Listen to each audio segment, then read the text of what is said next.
We're here with Dr. Rebecca Steppen from the University of Wisconsin. Dr. Steppen, welcome to NAVC Primetime. Thank you so much. Thank you for coming. You're a cardiologist, right? I am. And so you're here at the meeting doing all kinds of lectures on cardiology. That's correct. And I understand one of your real acute areas of interest, or at least in educating us, is about murmurs. Right.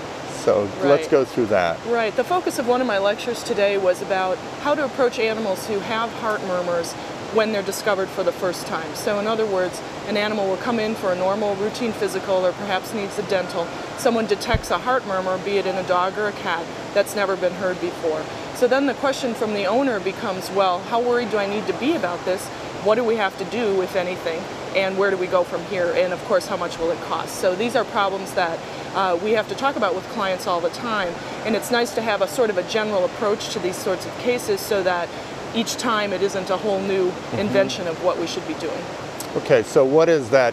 I mean, how do you go down through that cascade of events? Well, a lot of it has to do with what the particular animal looks like. So in other words, what are their physical symptoms? Do they feel well in general? Do they have any new problems that the owner may have not perceived as problems? And that's often the case in heart disease, where an animal becomes less exercise tolerant, for instance, and the owner attributes it to aging. And they never think that it might be a physical problem. They think, well, he's old, or he has arthritis, or what have you.